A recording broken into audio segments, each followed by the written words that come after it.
Learners, welcome back to our channel origin of success.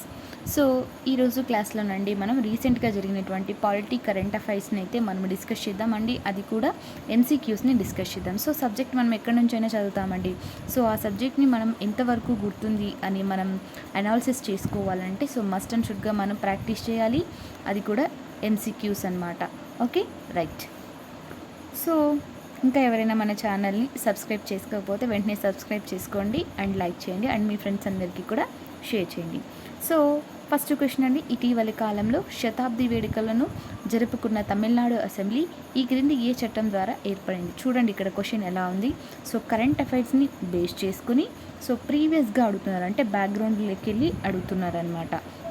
Okay, so మనం అన్ని విధాలుగా prepare అయింటే ఇలాంటి క్వశ్చన్స్ ఎన్ని ఇచ్చినా కూడా చేయొచ్చు. ఓకే, సో ఫస్ట్ ఆప్షన్ ఏమి ఇచ్చారండి, భారత ప్రభుత్వ చట్టం 1919 అండ్ భారత ప్రభుత్వ చట్టం 1935 అండ్ భారత కౌన్సిల్ చట్టం 1909 అండ్ ఆప్షన్ డి పై ఏది కాదు. సో ఒకవేళ మీరు చదువుకుంటే సో ఆన్సర్ చేయండి. ఓకే, సో ఆన్సర్ అయితే నేను చెప్తాను. సో ఆప్షన్ 1 1919 చట్టం ప్రకారంగా ఏర్పడిందనమాట. ఓకే, సో ఈ చట్టం ప్రకారంగా 1921 ఇయర్లో ఏర్పాటైంది తమిళనాడు అసెంబ్లీ అనమాట.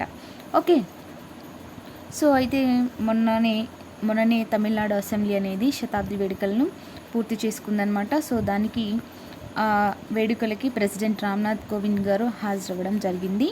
సో మొదట్లో మద్రాస్ లెజిస్లేటివ్ కౌన్సిల్ అని పిలిచేవాళ్ళనమాట. ఓకే,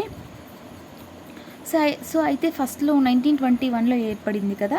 సో ఏర్పడినటువంటి ఈ మద్రాస్ లెజిస్లేటివ్ కౌన్సిల్కి ఎంత టర్మ్ అంటే పదవీ కాలం ఎంత ఉండేది అంటే 3 సంవత్సరాలు మాత్రమే ఉండేదన్నమాట. సో వెరీ వెరీ ఇంపార్టెంట్ అండి.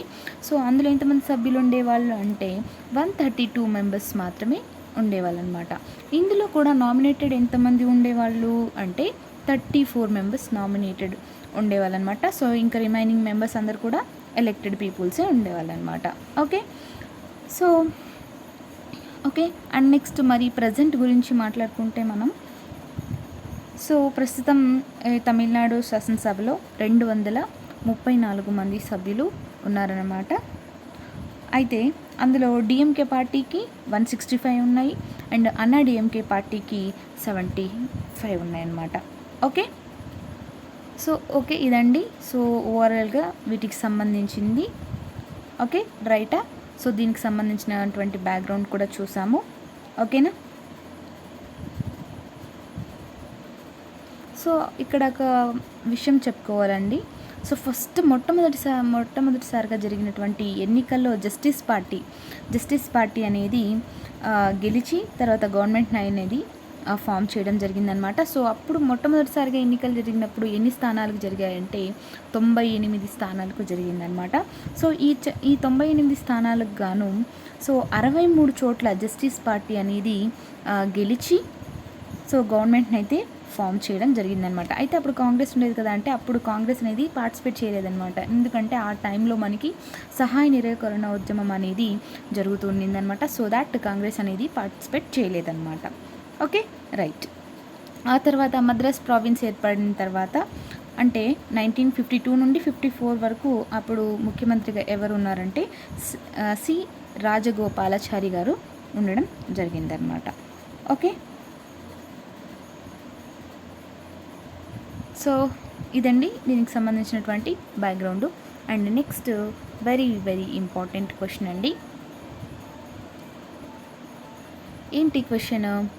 భారత రాజ్యాంగంలో ఆర్టికల్ 342A గురించి తెలియజేసే అంశాలు క్రింది వాటిలో సరైనవి గుర్తించండి. సో దీనికి నేను ఎక్స్ప్లెనేషన్ తర్వాత ఇస్తాను. సో ఇప్పుడైతే మనము ఆప్షన్స్ అయితే చదువుదామండి ఒక్కొక్కటిగా. సో చూడండి, ఆర్టికల్ 342A ఆర్టికల్లో ఏమున్నాయి అని చెప్పేసి అడుగుతున్నారనమాట. సో ఏంటి ఫస్ట్ స్టేట్మెంట్ ఏమంటున్నారు? జాతీయ వెనుకబడిన కులాల కమిషన్ యొక్క విధి విధానాలు అధికార బాధ్యతల గురించి తెలియజేస్తుంది. ఓకే, సో అదే statement A. And statement B, ఏదైనా కులాన్ని సామాజికంగా విద్యాపరంగా వెనుకబడిన తరగతులుగా గుర్తించే అధికారం రాష్ట్రపతికి ఉంటుందన్నమాట. ఓకే, అది statement B. And statement C ఆర్థికంగా వెనుకబడిన వర్గాల రిజర్వేషన్లు. ఆప్షన్ స్టేట్మెంట్ డి సామాజికంగా విద్యాపరంగా వెనుకబడిన తరగతుల జాబితాల్లో మార్పులు చేయడానికి పార్లమెంటుకు గల అధికారం. సో ఈ 4 స్టేట్మెంట్స్ అయితే ఇచ్చారనమాట. సో ఈ క్వశ్చన్ నేను ఎందుకు ఇచ్చాను అంటే ఫస్ట్ అయితే నేను ఆన్సర్ అయితే చెప్పేస్తానండి, తర్వాత ఎక్స్ప్లెనేషన్ ఇద్దాము. సో ఫస్ట్ ఆప్షన్ ఏమంటున్నారు, బి అండ్ సి అండ్ 2 మాత్రమే, and A B D and 4th B D. So సరైనటువంటి ఆన్సర్ ఏదో మీరు ఒక పేపర్లో రాసుకోండి, నేనైతే ఇప్పుడు ఆన్సర్ చెప్పేస్తాను. So option 4 B and D అనేది కరెక్ట్ అవుతుందన్నమాట. సో ఈ ఆర్టికల్ 342A కింద ఏం చెప్తుందంటే, సో ఏదైనా కులాన్ని సామాజికంగా విద్యాపరంగా వెనుకబడిన తరగతులుగా గుర్తించేటువంటి అధికారం రాష్ట్రపతికే ఉంటుందన్నమాట. ఓకే, రాష్ట్రాలకు అంటే ఇంతకుముందు రాష్ట్రాలకు ఉండేది. సో ఈ 342A ప్రకారంగా సో రాష్ట్రపతికి ఇవ్వడం జరిగిందనమాట. ఓకే, సో ఆ తర్వాత ఇంకొకటి ఏంటి, సామాజికంగా విద్యాపరంగా వెనుకబడిన తరగతుల జాబితాల్లో మార్పులు చేయడానికి పార్లమెంటుకు ఉండేటువంటి అధికారం అనమాట. సో ఈ 2 విషయాలు కూడా ఆర్టికల్ 342A కింద మనకి చెప్పడం జరుగుతుందన్నమాట. సో ఇదెందుకు నేను ఇప్పుడు ఈ క్వశ్చన్ ఇచ్చానంటే, సో మనకి ఈ మధ్య కాలంలోనే ఓబీసీ బిల్ అంటే సో మనకి ఇక్కడ ఏదైనా కులాన్ని ఓబీసీగా గుర్తించాలంటే, ఎస్సీబీసీగా గుర్తించాలంటే సో ఎవరికి అధికారం ఉంది, రాష్ట్రపతికి. సో ఆ అధికారం అనేది రాష్ట్రాలకు ఇవ్వాలని చెప్పేసి మనకి ఒక బిల్ అయితే తీసుకొచ్చారనమాట. అదే 127వ రాజ్యాంగ సవరణ బిల్లు. ఓకే, 127వ రాజ్యాంగ సవరణ బిల్లు అనమాట. వెరీ వెరీ ఇంపార్టెంట్ అండి, మనకి రాబోయేటువంటి ఎగ్జామ్స్లో ఖచ్చితంగా వచ్చేటువంటి అవకాశం అయితే ఉంటుందన్నమాట. సో అందుకని నేను ఈ క్వశ్చన్ తీసుకున్నాను. ఓకే, సో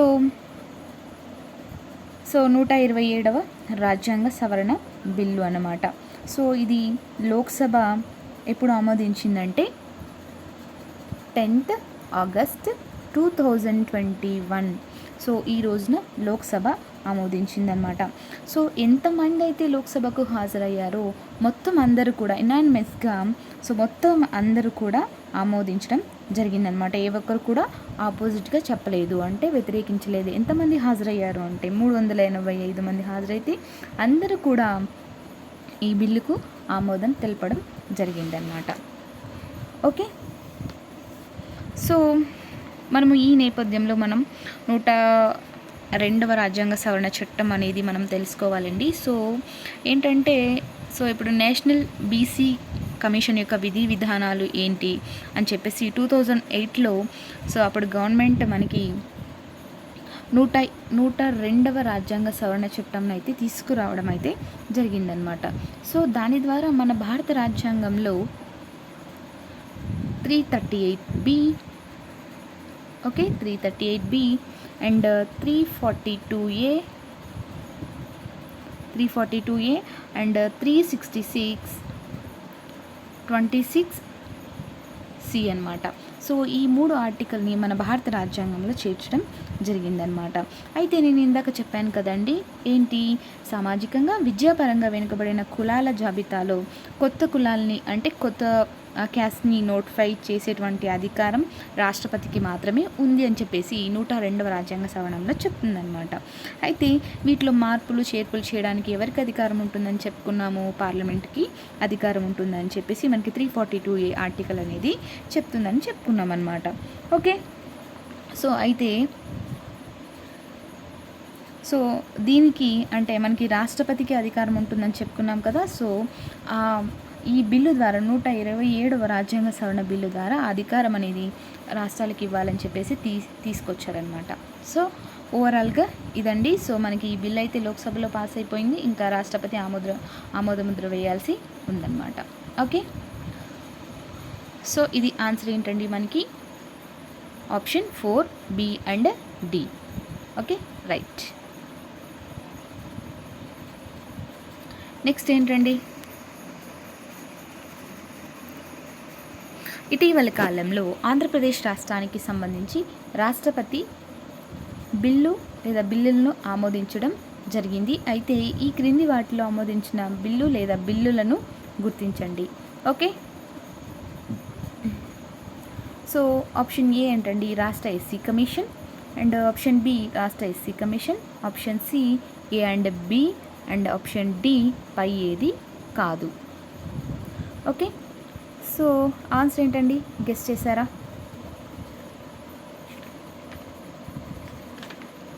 ఓకే, గెస్ చేశారా అండి? ఆన్సర్ ఏంటండి? సో కొంతమంది రాష్ట్ర SC commission, ST commission, so option C A and B అనుకుంటారు, కానీ తప్పండి. సో ఏపీ రాష్ట్రంలో ఏ రాష్ట్ర ఎస్సీ కమిషన్ ఉందా అండి? లేదు, ఓన్లీ ఎస్టీ కమిషనే ఉందన్నమాట. అది కూడా ఈ మధ్య కాలంలోనే ఏర్పడింది. సో దానికి చైర్మన్ ఈ మధ్య కాలంలోనే నియమించడం జరిగిందనమాట. కుంభా రవి బాబు గారిని నియమించడం జరిగింది రాష్ట్ర ఎస్సీ కమిషన్కి అనమాట. సో ముద్ర వేసినటువంటి బిల్ ఏదండి, రాష్ట్ర ఎస్సీ కమిషన్ అనమాట. సో కొంతమంది ఇది వెళ్తారండి, సో ఇది రాంగ్ అనమాట. సో రైట్ ఆన్సర్ ఈస్ రాష్ట్ర ఎస్సీ కమిషన్. ఇంకొక బిల్ ఇచ్చారండి, ఏంటంటే ఏపీ విద్యుత్ సుంకం బిల్ అనమాట. సో ఇది అమెండ్మెంట్స్తో తీసుకొచ్చారనమాట. ఓకే, సో ఈ 2 బిల్లుల్ని రాష్ట్రపతి ఆమోదించడం జరిగింది. ఓకే, సో నెక్స్ట్ అండి, సో ప్రస్తుతం కొలీజియంలో సభ్యులు కాని వారిని గుర్తించండి. సో వెరీ వెరీ ఇంపార్టెంట్ అండి. సో ఈ క్వశ్చన్ నేను ఎందుకు ఇచ్చాను అంటే, సో ఫస్ట్ మన క్వశ్చన్ కంప్లీట్ చేద్దాం.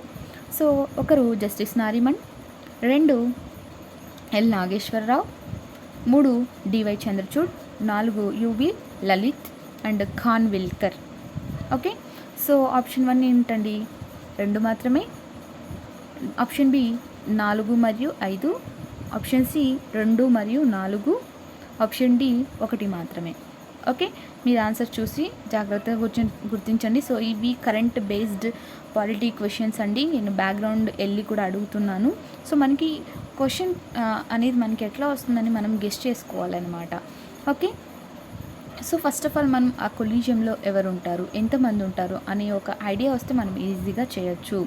ఓకే, ఇలాంటి క్వశ్చన్సే మనకి ఎగ్జామ్లో పడుతూ ఉంటాయి. సో మనం వాటిని జాగ్రత్తగా డీల్ చేసుకోవాలి.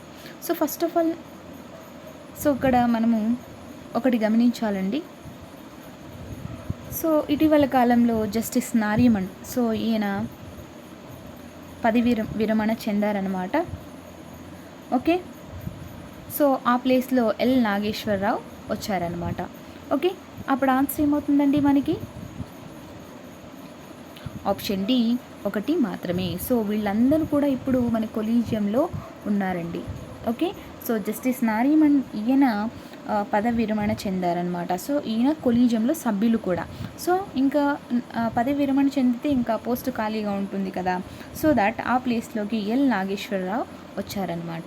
సో ఇక్కడ మనం సభ్యులు కాని వారిని గుర్తించండి అని అడిగాం కాబట్టి, సో ఆన్సర్ డి అనేది అవుతుందన్నమాట.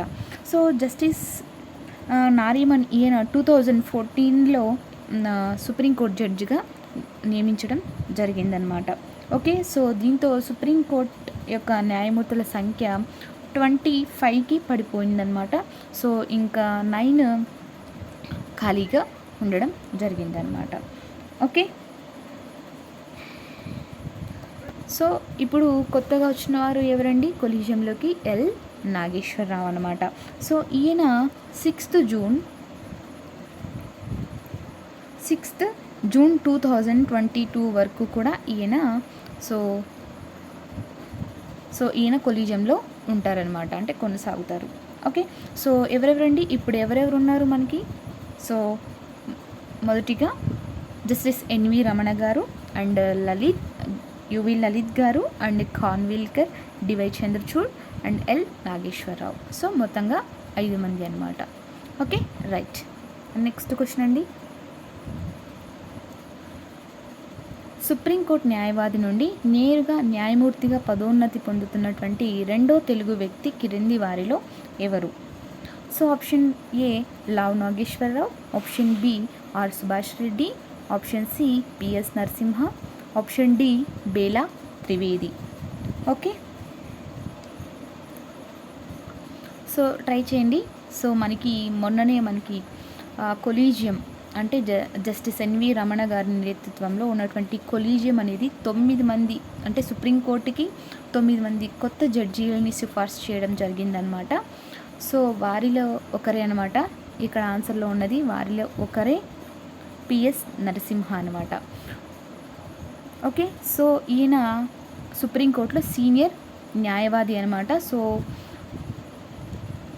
సో న్యాయవాది నుండి నేరుగా న్యాయమూర్తిగా పదోన్నతి పొందుతారనమాట. ఓకే, సో ఇలా న్యాయవాది నుండి నేరుగా న్యాయమూర్తిగా పదోన్నతి పొందుతున్నటువంటి రెండో తెలుగు వ్యక్తి అనమాట పిఎస్ నరసింహ. అయితే మొదటి వారు ఎవరు అంటే లావు నాగేశ్వరరావు. పిఎస్ నరసింహ ఈయన రెండో తెలుగు వ్యక్తి అనమాట. సో సుప్రీంకోర్టుకి 9 మంది కొత్త జడ్జీలని నిన్న చెప్పుకున్నాం కదండి క్లాస్లో, నేను వీడియో పెట్టాను, చూడకపోతే ఆ వీడియో చూడండి. సో కొత్త జడ్జీలని సిఫార్సు చేసినటువంటి జాబితాలో సో పిఎస్ నరసింహ ఒకరనమాట. ఈయన సుప్రీంకోర్టు సీనియర్ అడ్వకేట్ అనమాట. సో డైరెక్ట్గా అంటే న్యాయవాది నుండి నేరుగా న్యాయమూర్తిగా పదోన్నతి పొందుతున్నటువంటి రెండో తెలుగు వ్యక్తి ఎవరంటే పిఎస్ నరసింహ. సో ఈయన ఇంకా భవిష్యత్ కాలంలో సిజేఐ కూడా అవ్వడానికి అవకాశం ఉంది అని చెప్పేసి అంటున్నారనమాట. ఓకే, నెక్స్ట్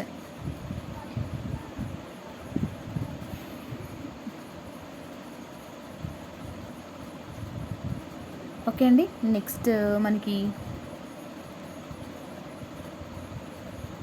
సో ఇంకా నెక్స్ట్ 6th క్వశ్చన్ నుండి మనం నెక్స్ట్ క్లాస్లో డిస్కస్ చేద్దామండి. ఓకే, థ్యాంక్ యూ అండి, thanks for watching, have a nice day.